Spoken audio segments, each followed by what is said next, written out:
Alors, il s'est passé beaucoup de choses en 3 ans. Oui, déjà 3 ans que le collectif 50-50 existe.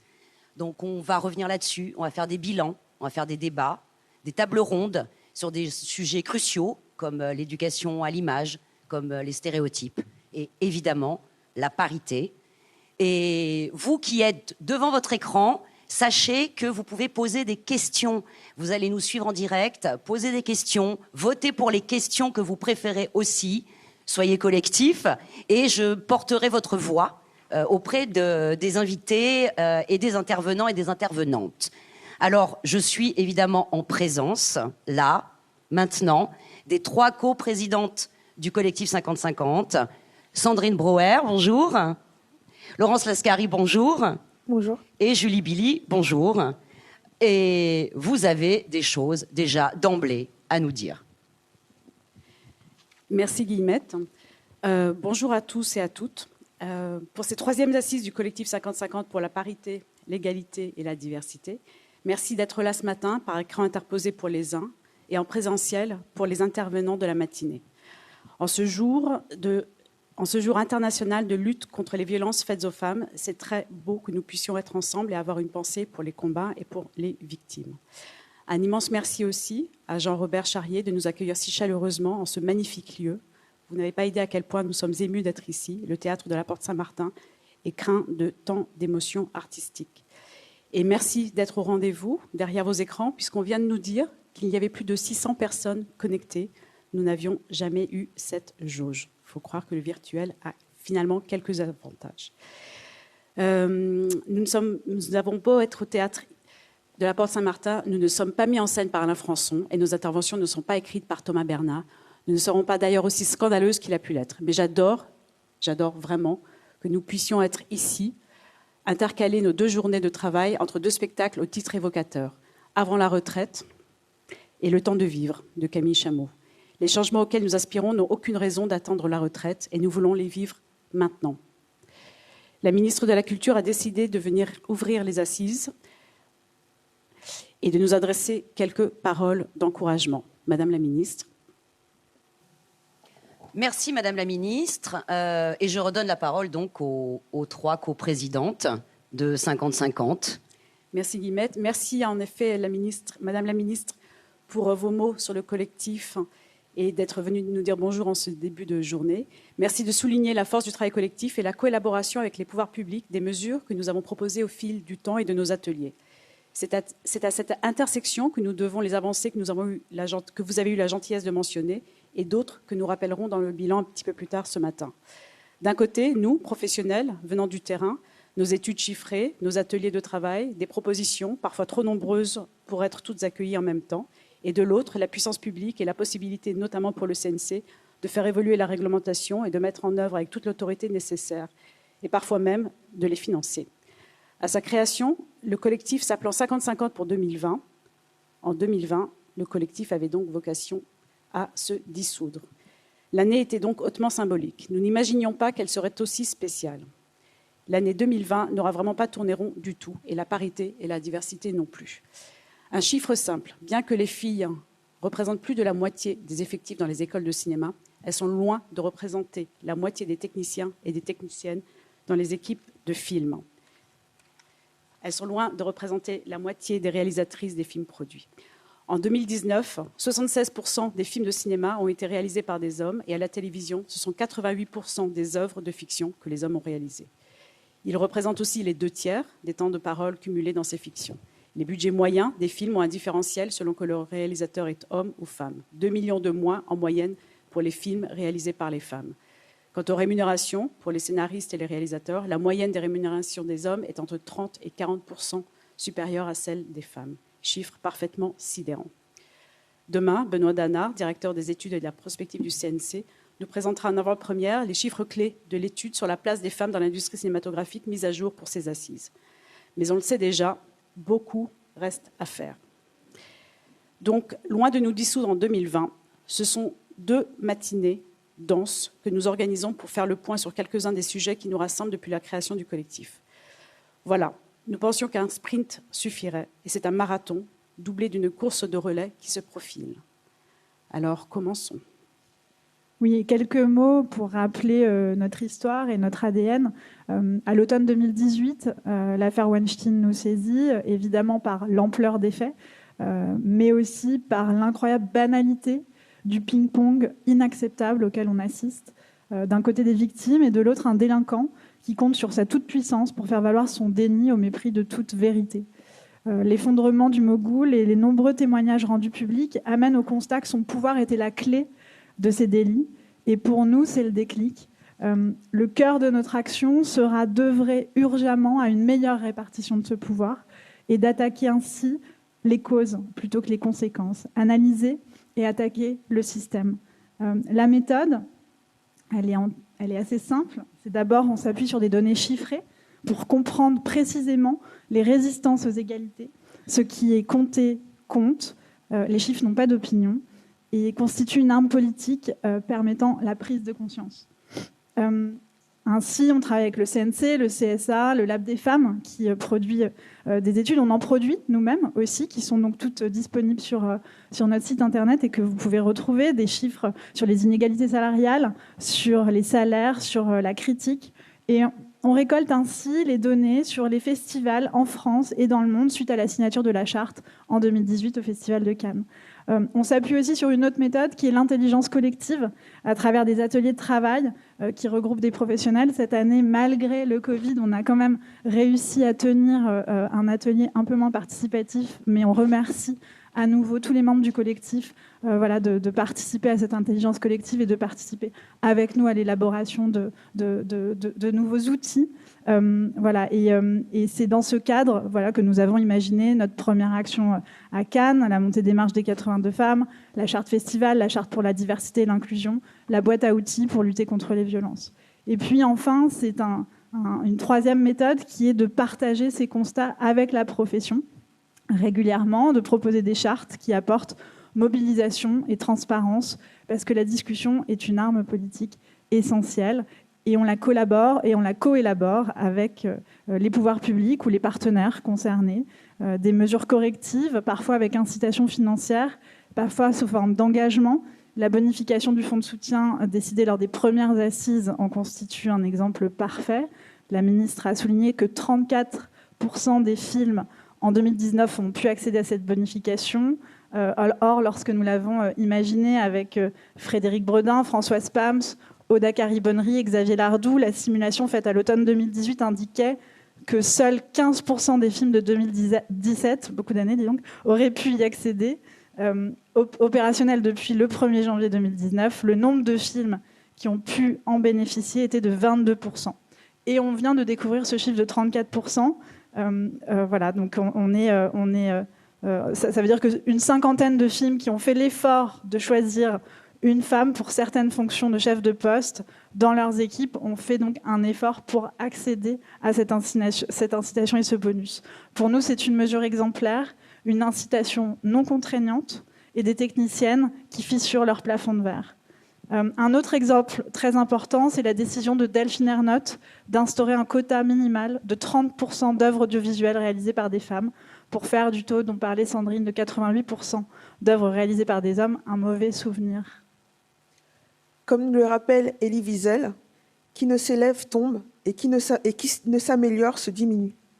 Nous œuvrons donc à l'amélioration de nos pratiques professionnelles, à provoquer du changement avec la certitude que nous avons la responsabilité éthique et politique d'agir pour faire progresser notre industrie, ses pratiques et la diversité des regards sur le monde qu'elle propose. Œuvrer à une meilleure répartition du pouvoir, c'est lutter contre la concentration de ce dernier au sein d'une partie de la population et l'exclusion systémique de certaines composantes. Les femmes, mais pas seulement. Ainsi, l'invisibilisation concerne les femmes, mais aussi les personnes dites issues de la diversité. Au sein du collectif, nous appréhendons la diversité de la société française au sens large, c'est-à-dire origine ethno-raciale, classe sociale, handicap, etc. En somme, notre objectif est d'inclure les personnes éloignées des centres de pouvoir, des centres de décision, des fabriques des aristocraties modernes. Il manque au récit français des représentations de la société dans sa diversité, des auteurs, autrices qui en sont issus pour les écrire, des réalisateurs, des réalisatrices qui en sont issus pour les mettre en scène, des techniciens, des techniciennes pour contribuer à ces projets et des visages pour les représenter. Le CSA a bien un baromètre pour la diversité qui évalue la représentativité et les représentations des femmes et des personnes issues de minorités sur les écrans. Mais pour engager la profession à apporter du changement, mieux inclure et représenter la société française dans sa complexe diversité, nous allons aussi vous raconter, pendant notre bilan tout à l'heure, l'initiative que nous avons prise. Une double démarche nous est apparue nécessaire. D'une part, une charte qui engage pour s'accorder sur le constat et la recherche de l'objectif de diversité. D'autre part, un outil concret pour aider à accomplir cet objectif, c'est la Bible 50-50 pour la parité et la diversité, qui est une plateforme de recrutement que nous avons mis 1 an à développer et qui fait désormais l'objet d'un partenariat avec France Télévisions. Nous aurons là aussi besoin à l'avenir de données chiffrées concrètes. Par exemple, sur les évolutions de carrière pour les scénaristes et les réalisateurs et les réalisatrices issus des dispositifs dédiés. Nous allons vous présenter certaines études ce matin et d'autres seront lancées pendant l'année. Quelques mots encore. Donc cette année, dans les nouveautés, évidemment, il y a la crise du Covid qui nous atteint tous. Il y a le fait que pour la première fois, les assises ont lieu dans ce théâtre. Mais nouveauté également, car pour nous, au sein du collectif, nous avons renouvelé et élargi le conseil d'administration qui est maintenant constitué de 21 membres qui sont ici dans la salle. Bien qu'ayant doublé le nombre d'hommes en son sein, ils sont 4 et ne représentent que 19%. C'était un constat que nous vous devions. Personne n'est parfait et nous espérons bien que le prochain CA sera parfaitement paritaire lui aussi. Nous saisissons ce moment pour avoir une pensée complice pour toutes celles et pour tous ceux qui ont co-mené, co-créé le collectif et mené les combats avec nous pendant les 2 premières années, notamment Céline Sciamma, Rebecca Zlotowski, Judith Nora, Bérénice Vincent, Priscilla Bertin. Et une pensée toute particulière, toute pleine de tendresse et de reconnaissance pour notre numéro 1 qui nous a marqué par sa joie, sa ténacité, sa bienveillance et son sens aigu de la sororité. Notre numéro 1 à nous, Tony Marshall, qui nous manque. Une pensée aussi, bien sûr, pour tous ceux qui sont impactés par le Covid, car dans les périodes de crise, les précaires et les fragiles sont toujours plus durement touchés. Nous n'ignorons rien des mesures prises par les pouvoirs publics pour la survie des entreprises et nous en sommes grés, puisque, en dehors de nos activités au sein de 50-50 qui nous occupent ce matin, nous sommes tous et toutes des chefs d'entreprise, techniciens, techniciennes, artistes, dépendants de la survie de notre secteur. Nous dépendons donc de cette sortie de crise du Covid et de votre soutien et de votre pugnacité. Et au moment où les plans de relance sont mis en œuvre pour faire face à la crise, une phrase de Simone de Beauvoir résonne. « N'oubliez jamais qu'il suffira d'une crise politique, économique ou religieuse pour que les droits des femmes soient remis en question. » Cette phrase, elle s'est avérée particulièrement adaptée à cette période troublée. Lors du premier confinement, non seulement la réflexion sur la parité, l'égalité et la diversité a eu tendance à s'effacer des priorités, mais en outre, ont été délaissées des pratiques paritaires pourtant devenues courantes, comme la composition de panels d'experts dans les médias ou pour des tables rondes virtuelles. On n'est pas paritaire sur ce plateau aujourd'hui. On a essayé de le faire. On a essayé de le rendre plus paritaire et divers sur les tables rondes à venir. On parle d'un monde nouveau qui arrive. Ce monde ne doit pas reproduire les inégalités du passé. Il doit être inclusif, égalitaire, écologique. Au vu des récentes dérives liberticides dont nous sommes témoins, nous devons, plus que jamais, toutes et tous, créer ce monde collectivement, ne pas compter sur les pouvoirs publics et être acteurs et actrices du changement à chaque endroit de la chaîne, à chaque place que nous occupons. S'agissant du programme, demain, nous aurons l'occasion de discuter avec tous des mesures de lutte et de prévention contre les violences et le harcèlement sexuel qui sera en ligne donc demain matin sur Spark Up. Pour le programme d'aujourd'hui, donc la première matinée, nous allons tout d'abord vous présenter un bilan 2020, si je puis dire, de nos actions. Donc on commencera par une étude sur la parité dans les festivals. Ensuite, il y aura un point sur la signature de la charte inclusion et diversité, et également le lancement de la Bible 50-50.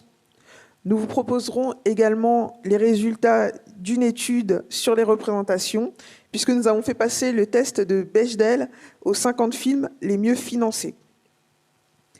Enfin, nous allons vous proposer un panel sur la diversité et l'éducation à l'image et aux stéréotypes. Et à ce propos, j'aimerais vous dire un petit mot au nom du collectif.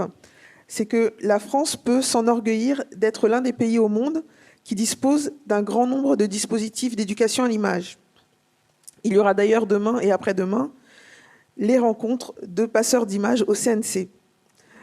Nous souhaitions questionner la place de la déconstruction des stéréotypes de genre et ethno-raciaux au sein de ces dispositifs d'éducation à l'image. La triste actualité de l'assassinat de Samuel Paty nous rappelle à notre devoir d'éducation, de sensibilisation, d'esprit critique face aux images. Nous pensons que la sensibilisation des plus jeunes aux stéréotypes est la pierre angulaire du dessin d'un monde nouveau. Aussi, à nouveau, une boîte à outils devant permettre à toutes et à tous, sans condition de classe ou de territoire, d'avoir accès à ce bagage culturel, sera proposée. L'analyse des images et la déconstruction des stéréotypes doit être au cœur de la transmission et de l'éducation, car elle donne des clés et permet de baser une société sur la compréhension de l'autre. Pour terminer la matinée, nous vous proposerons un keynote, c'est-à-dire une présentation d'initiatives qui viennent de partout dans le monde sur des initiatives en faveur de l'inclusion et de la diversité.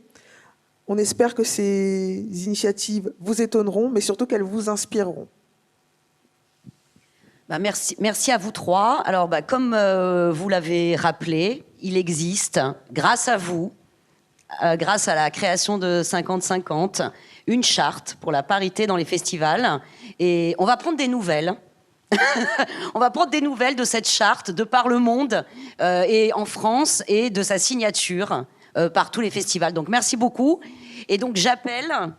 À votre suite, j'appelle Juliette Favreul et Delphine Besse qui vont venir justement nous parler nous donner des nouvelles de cette charte et de la signature de cette charte pour les festivals.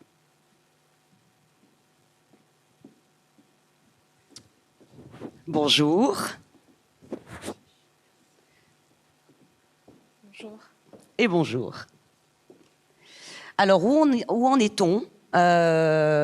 Donc, cette charte a été inaugurée en fanfare à la suite, justement, de la montée des marches de ces femmes à Cannes.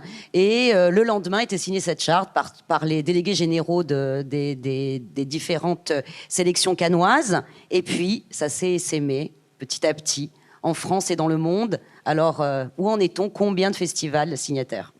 Alors oui, en effet, c'est un peu l'acte fondateur du collectif. Après la montée des marches, qui était vraiment une opération pour l'image, pour marquer des esprits, on avait tout de suite lancé cette charte festival, donc effectivement signée par les 3 sections de Cannes à cette époque, et depuis signée, maintenant, aujourd'hui, je peux dire le chiffre, par 156 festivals dans le monde.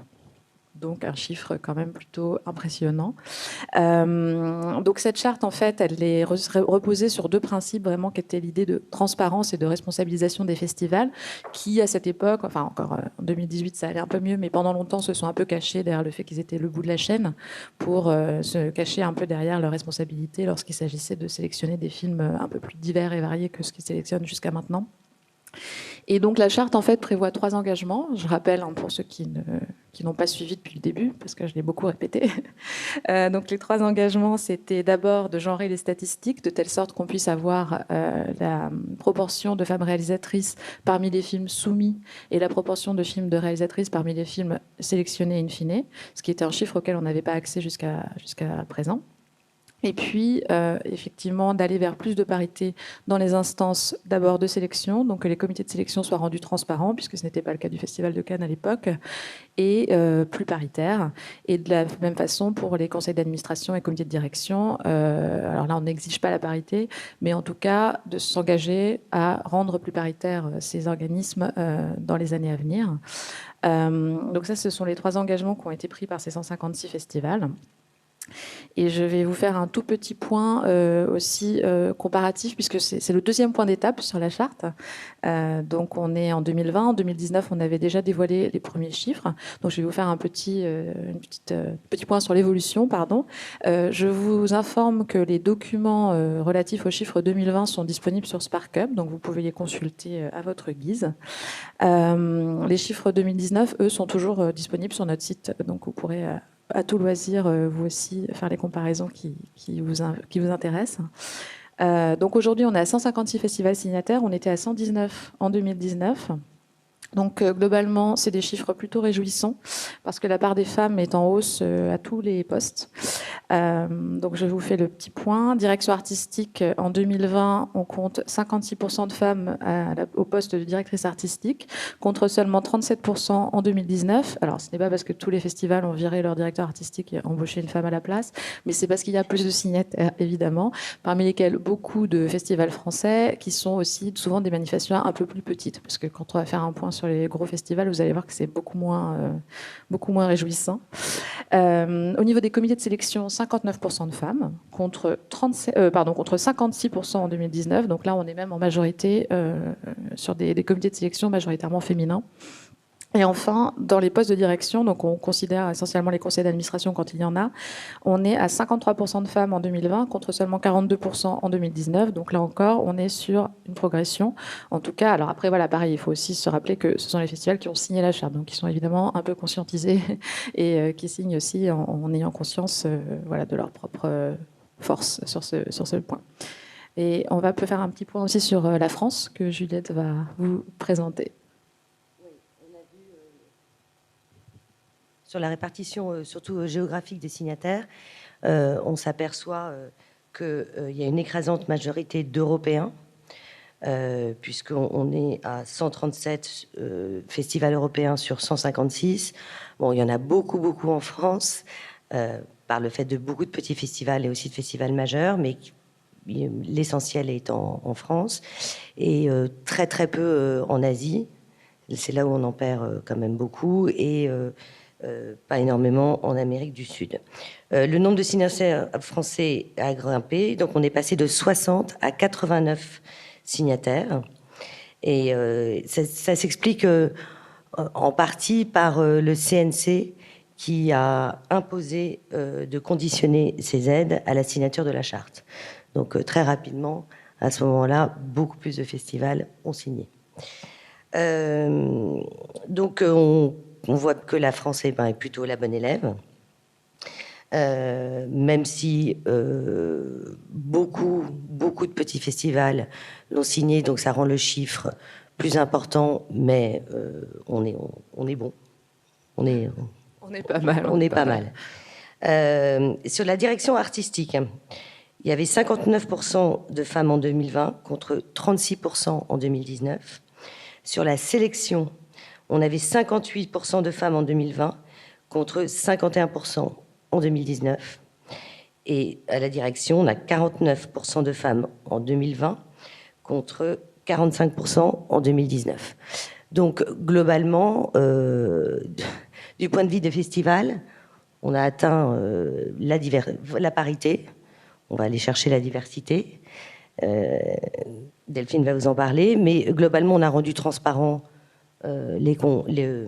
toutes les sélections, les membres des comités de sélection, et même si c'est compliqué, parfois incohérent, et je vais passer la parole à Delphine avec des études américaines et des incohérences en France, on est plutôt sur le premier étage de la fusée. Voilà. Oui, et alors je ne vais pas faire mentir mon rôle de rabat-joie de service au sein du collectif. Alors oui, parce que comme l'a rappelé nos coprésidentes, on était quand même censé s'autodissoudre en 2020, faire une grosse fête. Bon, bah, voilà le résultat. Je vais vous parler des festivals majeurs. Donc on a sélectionné les festivals les plus importants pour faire un point sur... alors donc les mêmes éléments. Et là, alors là, c'est beaucoup moins réjouissant, puisqu'en termes de direction artistique, on est à 17% de femmes. Et ça, ce sont les chiffres au 1er janvier 2020, qui sont les chiffres qu'on vous présente aujourd'hui, sachant qu'aujourd'hui, puisque Lily Instein a quitté la direction de Locarno, il n'y a actuellement aucune femme directrice artistique d'un des festivals majeurs dans le monde. Donc c'est carrément dramatique. Alors certes, on a introduit des co-directions à Toronto et à Berlin, mais les décisions d'ordre artistique sont toujours confiées à des hommes. Et en termes de sélection, alors là c'est assez inexplicable, on est tombé sur les comités de sélection d'un chiffre de 50% en 2019, donc parité parfaite, à 42%. Alors bon, je pense que ça peut aussi s'expliquer peut-être par un travail sur la diversité, notamment des films des festivals nord-américains, qui ont peut-être aussi ouvert la porte à d'autres catégories sous-représentées, pas seulement les femmes. C'est la seule explication que je trouve. Et sur les comités de direction, donc là, on ne peut pas leur jeter la pierre parce que forcément, c'est un petit peu difficile de faire évoluer la composition d'un conseil d'administration rapidement. Mais on tombe à 31, on a augmenté à 36%, mais on est encore loin de la parité, comme vous pouvez le constater. Voilà. Est-ce que je peux juste me permettre une petite question ? Est-ce que, puisque tout de même, bon, même s'il y a encore de petits problèmes, la parité est souvent atteinte dans les comités de sélection, est-ce qu'il y a déjà, on sent déjà une corrélation avec le nombre de films de femmes sélectionnés dans les festivals? Alors justement, j'allais y venir parce que c'est le résultat en fait d'une étude américaine qui a été faite par l'USC Annenberg, qui est à l'origine de l'Inclusion Rider, pardon, c'est compliqué ce matin, qui ont fait justement une étude, cette fois sur 5, alors eux ont choisi 5 festivals différents, c'est forcément un prisme nord-américain, donc c'est Sundance, Toronto, Berlin, Cannes et Venise, et qui ont découvert qu'effectivement plus il y a des programmers of color, donc des gens de la diversité dans les rangs des comités de sélection, plus la sélection effectivement a tendance à être plus diversifiée. On passe de 4%, si je ne m'abuse, de films vraiment de catégories sous-représentées. Donc là, on est plus sur la question ethnique que parité. De 4% lorsqu'il n'y a aucun programmateur de couleur dans les comités de sélection, à 13% quand il y en a 4. Donc c'est assez manifeste. Et ça, c'est une étude qui a été menée sur les années 2017 à 2019. Et sur ces festivals majeurs, il y a 10 top executives, donc c'est le directeur artistique, directeur général. Dans le lot, il y a 3 femmes sur 10 et il y a un seul homme racisé qui est donc Cameron Bailey, le directeur de Toronto. Donc on est encore très très loin d'une grande diversité malheureusement, mais ça progresse. Bon on attend effectivement que l'inclusion et la parité dans les comités de sélection donnent des résultats sur les écrans, en fait, tout bêtement, hein. Voilà, et sur les sélections des festivals. Alors justement, puisqu'on parle d'inclusion, alors je vous remercie, parce qu'il faut que je réappelle donc Laurence Lascari, qui justement, elle, va nous parler de l'inclusion par la diffusion de la charte et aussi le lancement de la Bible 50-50. Merci. Merci, mesdames. À plus tard.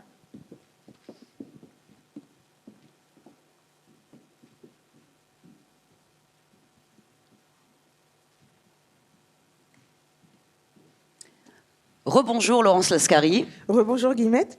Et donc alors là, il est question de justement la charte pour l'inclusion.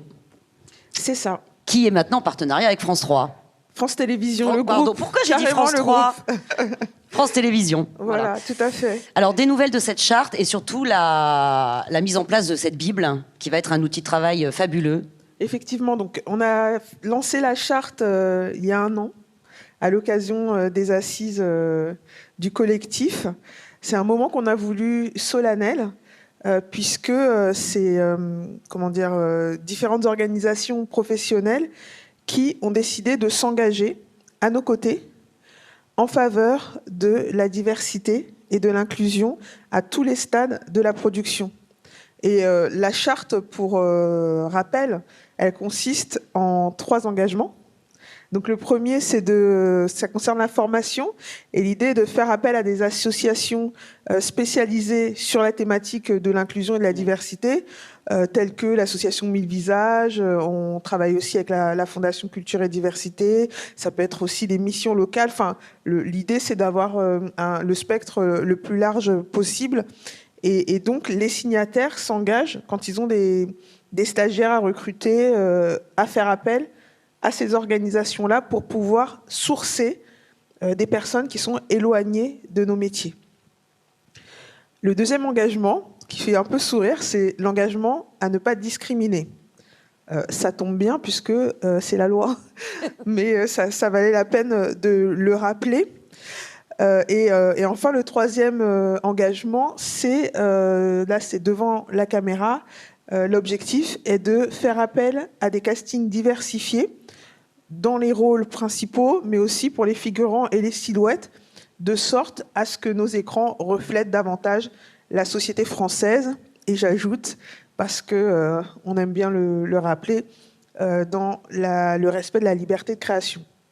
Et est-ce que, justement, le fait que des jeunes gens arrivant de milieux sociaux ou ethniques, disons, marginalisés, de voir à l'écran leur représentation, ça peut aussi leur faire penser que le cinéma, c'est pour eux aussi. C'est-à-dire, est-ce que tout ça, c'est une dynamique vertueuse ? Oui, et j'irais même encore plus loin. Donc, effectivement, ça permet de se projeter dans un univers qui, la plupart du temps, nous invisibilise. Mais l'autre chose, c'est que, en tant que créateur de représentation, donc je parle des artistes, des producteurs, on a cette responsabilité sociétale des images que nous diffusons. Alors, est-ce qu'on a envie de cultiver des stéréotypes et des clichés, ou au contraire, est-ce qu'on a envie de proposer une pluralité de regards qui vont amener à une complexification des représentations de la société, parce que tout n'est pas blanc ou noir. Et c'est important de pouvoir justement faire appel à ces regards-là, des personnes qui aujourd'hui sont à la marge, même si c'est en train, enfin, on peut aussi se réjouir que les choses évoluent très lentement, mais elles évoluent quand même. Et l'objectif, voilà, c'est que le collectif puisse accompagner ce mouvement, ainsi que tous les signataires. Je vais peut-être rappeler qui sont les signataires. Oui. Donc il y a l'ADP, l'Association des directeurs de production, l'ARDA, l'Association des responsables de distribution artistique, le SCA, les scénaristes de cinéma associés, la SACD, donc Société des auteurs et compositeurs dramatiques, la SRF, Société des réalisateurs de films, le SPI, Syndicat des producteurs indépendants, le SFAL, Syndicat français des agents artistiques et littéraires, l'UPC, l'Union des producteurs de cinéma, l'USPA, l'Union syndicale de la production audiovisuelle, l'ARP, la Guilde des scénaristes, et il y a d'autres signatures qui sont en cours, mais qui ont dû être repoussées en raison du Covid. Donc on voit que quand même, ce ne sont pas n'importe quelles associations, n'importe quel syndicat qui se sont engagés à nos côtés. Et le collectif, désormais, a la responsabilité aussi d'animer la démarche au sein de ces différentes organisations. Et est-ce que vous avez aussi le devoir de leur demander des comptes ? Parce que s'il y a une charte, c'est bien gentil, mais...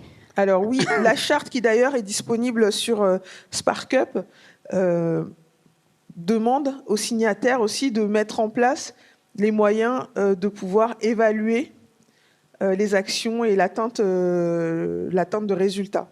Donc ça fait partie, enfin vraiment on a envie que ce ne soit pas juste une charte de plus, mais qu'elle mobilise tous les acteurs. Et c'est pour ça que côté collectif, on propose aussi des outils, notamment la Bible 50-50. Voilà, alors on y vient. Donc comme outil, vraiment ce magnifique, cette Bible où justement tous les professionnels du cinéma vont pouvoir aller chercher des têtes qui sont peut-être souvent invisibilisées, alors que vous les proposez, vous leur proposez, quoi.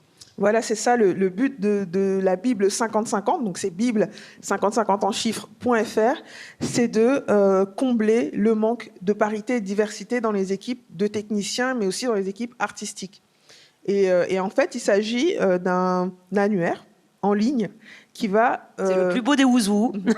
qui va mettre en avant des personnes suivant deux critères.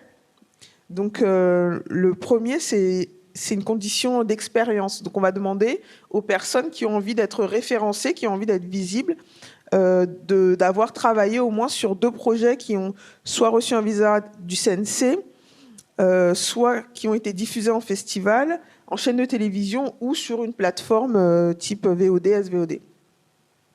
L'autre critère, là, c'est un critère qui est basé sur l'autodéclaration. On va demander aux personnes qui ont envie de s'inscrire si elles considèrent qu'elles ont été soit victimes de discrimination ou si elles sont susceptibles d'être victimes de discrimination.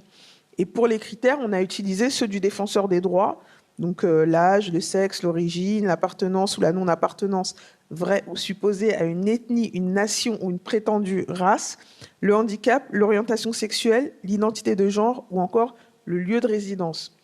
Et l'idée, voilà, c'est de dire que c'est une plateforme pour mettre en avant les personnes qui sont plutôt mises de côté d'habitude. Oui, et qui représente finalement la globalité aussi du tissu social de notre pays, quoi. C'est ça. Et de l'autre côté, on a donc des recruteurs en face qui viennent s'inscrire parce qu'à un moment donné, il y a des ouvertures de tel ou tel poste, en sachant qu'on a la particularité dans notre secteur quand même de fonctionner en famille, avec des habitudes. Donc, c'est pas forcément un réflexe naturel que celui d'inclure, même si les rencontres sont quand même très importantes. Et le but du jeu, justement, de cet outil, c'est de provoquer ces rencontres-là et qu'une personne qui a envie de changement, qui a envie d'être acteur de ce changement-là, puisse aller puiser et recruter des talents, des personnes qu'on aura, quelque part labellisées d'une certaine manière, puisqu'elles doivent répondre à des critères d'expérience. Et ça permet comme ça de faire bouger les lignes. Parce qu'en dehors de l'exclusion, il y a aussi un bête phénomène d'habitude. C'est ça. C'est ça. C'est ça. Et je tiens toujours à le rappeler, mais discriminer, c'est pas... Il faut déconstruire les habitudes aussi, quoi. Oui, ouais. Et discriminer, c'est surtout reproduire des habitudes. Donc quelqu'un qui va discriminer les femmes ne sera pas forcément misogyne. C'est juste qu'il est entouré d'hommes et qu'il ne s'est jamais posé la question. Pareil, quelqu'un qui aura 0 personne issue de minorité dans son équipe, de la même manière, c'est pas qu'il les aura écartés, c'est qu'il s'est jamais posé la question et qu'il a toujours travaillé avec les mêmes. Donc l'idée, c'est vraiment de pouvoir conscientiser et ensuite donner des outils pour accompagner le changement.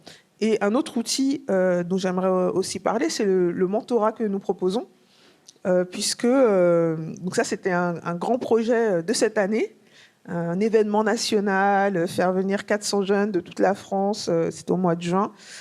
Évidemment, pour les raisons que tout le monde connaît, ça n'a pas pu avoir lieu. En revanche, nous avons expérimenté une session de mentorat en ligne avec 2 de nos partenaires, donc l'association 1000 Visages et la Fondation Culture et Diversité. Et à cette occasion, donc, on a mobilisé d'une part nos membres qui se sont portés volontaires pour être mentors, et on a identifié des jeunes qui avaient envie de se destiner à des métiers, aux métiers du cinéma et de l'audiovisuel. Et ça, donc la première édition en ligne, c'était une expérimentation. Il y a eu une vingtaine de jeunes participants et une vingtaine en face de mentors. Et à tous les postes du milieu du cinéma? Tous les postes, mais il y avait quand même les métiers du scénario, de la réalisation qui étaient surreprésentés. Mais quand même, on avait un panel très large, y compris des métiers techniques. Et ça a donné de très bons retours. L'idée, la promesse de l'événement, c'était de dire on va vous permettre de rencontrer un professionnel dans le secteur qui vous intéresse pour pouvoir échanger dans un temps limité, c'était 30 minutes, et répondre à vos questions. Et en fait, on a été agréablement surpris puisque il y a plusieurs binômes qui ont choisi de poursuivre la relation au-delà de ce petit événement. Et ça a débouché aussi sur 2 stages. Donc, comme quoi provoquer un peu la rencontre, ça peut donner des résultats vraiment très concrets. Et donc, notre idée aujourd'hui, c'est de poursuivre ces sessions de mentorat en ligne et également d'organiser ce grand événement national à la fin de l'année. À côté de ça, on souhaite aussi permettre à un maximum de nos membres de pouvoir devenir mentors, et on va les accompagner aussi là-dessus parce que ça ne s'improvise pas d'être mentor. Donc, on a envie aussi de leur donner un peu des outils pour pouvoir accompagner un ou plusieurs jeunes. Mais il y a vraiment une très grande demande, en tout cas, là-dessus. Et juste avant de finir, puisque la Bible existe, il y a donc ceux qui s'inscrivent dans cette Bible pour pénétrer, disons, ce monde compliqué et souvent stéréotypé du cinéma. Est-ce qu'il y a déjà beaucoup d'inscrits dans les professionnels qui ont envie de se servir de cette Bible? Est-ce qu'on sent un désir justement de casser les habitudes? Alors, on en est au tout début de la promotion de la Bible au sein des différentes instances. Donc là, je n'ai pas encore de chiffres précis à vous donner sur le nombre des inscrits, enfin en tout cas du côté des recruteurs. Mais ce qu'on a constaté, en tout cas, c'est qu'il y avait beaucoup de producteurs parmi eux. Donc il va falloir qu'on puisse aussi promouvoir l'utilisation de la Bible aussi auprès de chefs de poste, parce que c'est eux qui constituent leurs équipes. Donc, il faut leur faire savoir que ça existe.